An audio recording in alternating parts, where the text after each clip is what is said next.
Howdy, folks. I'm Buck the Democracy Dog, and welcome to Buck's Diner. Grab a cup of coffee, settle in, and let's talk about democracy.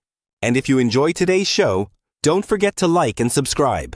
Now let's get started. Last time, we talked about food insecurity and asked a pretty simple question. In one of the richest countries in the world, should anyone have to wonder where their next meal is coming from? Today, I'd like to ask a similar question. Should anyone have to wonder whether they can afford to see a doctor when they're sick? Today we're talking about universal health care. And before we go any further, let's clear up something important.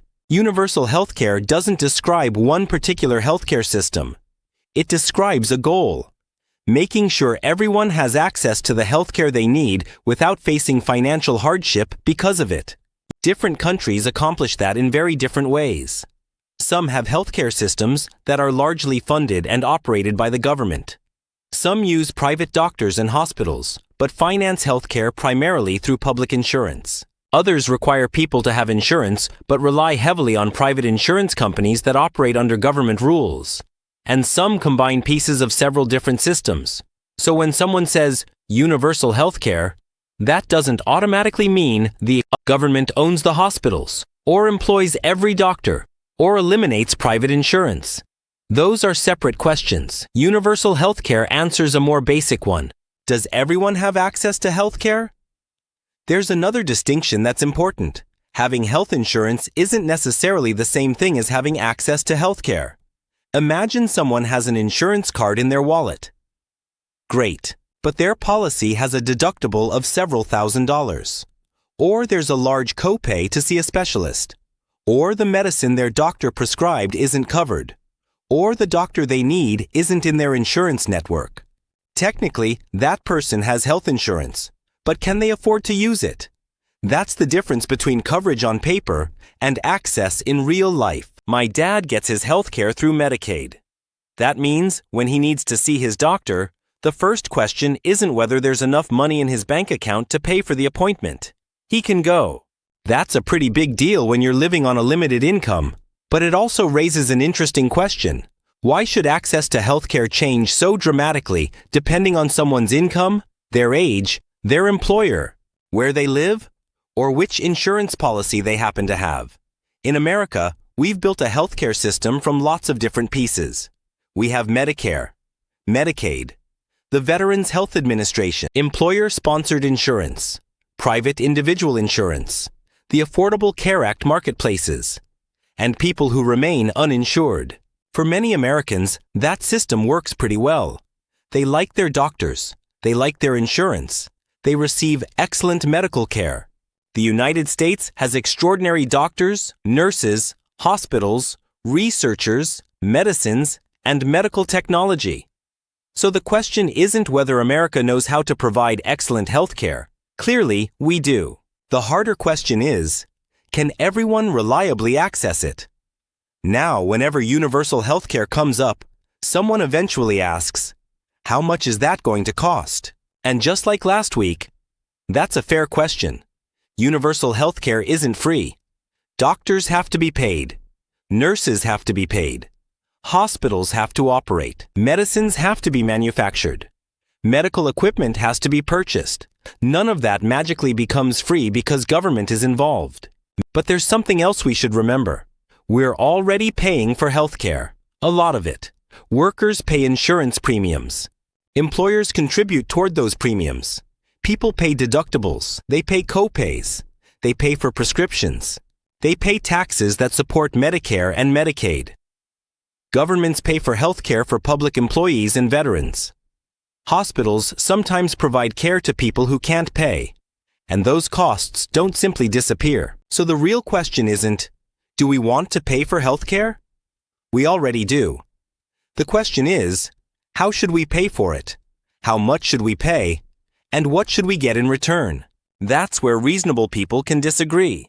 One proposal is a single-payer system, where government becomes the primary insurer and healthcare is largely financed through taxes. Another approach would allow private insurance to continue while guaranteeing some form of public coverage to everyone. Another might require everyone to obtain insurance while heavily regulating insurers and providing assistance to people who can't afford it. There are other possibilities too.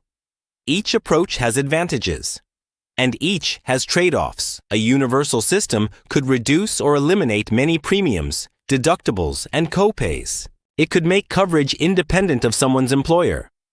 It could make it easier for people to seek preventive care before a small health problem becomes a big one.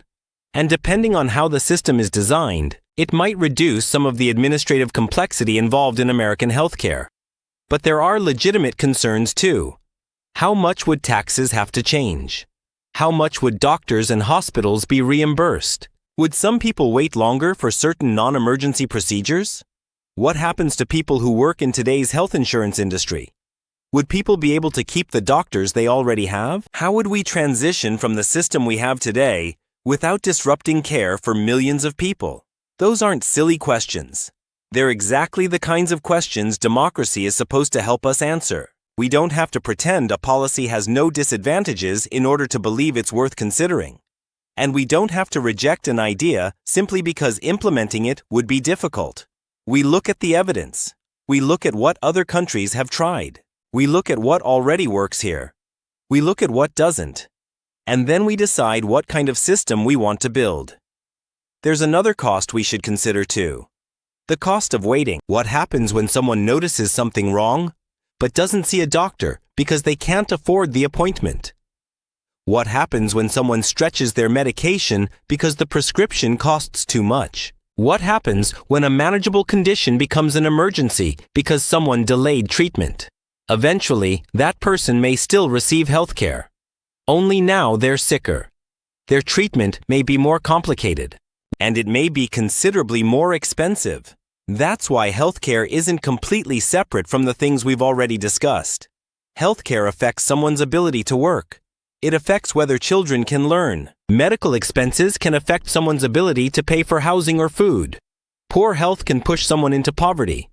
And poverty itself can make maintaining good health more difficult. These problems are connected, so maybe universal healthcare isn't simply a healthcare question.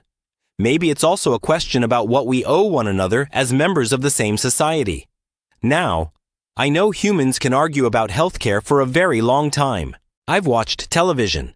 You people can argue about pretty much anything. Dogs have a slightly different healthcare system.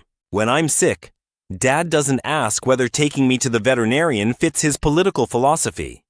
He doesn't ask whether I'm a Republican German Shepherd or a Democratic German Shepherd, which is good, because I'm pretty sure I'm registered independent. He asks what's wrong and what I need to get better. Maybe there's something humans can learn from that. We can argue about single-payer healthcare. We can argue about single-payer healthcare. We can argue about public options. We can argue about private insurance. We can argue about taxes, costs, regulations, and exactly what government should or shouldn't do. Those are legitimate debates. But perhaps before we start arguing about how, we should decide what we're trying to accomplish. Should every American be able to see a doctor when they're sick? Should every child be able to receive medical care? Should someone be able to fill the prescription their doctor says they need? Should getting cancer also mean risking financial ruin?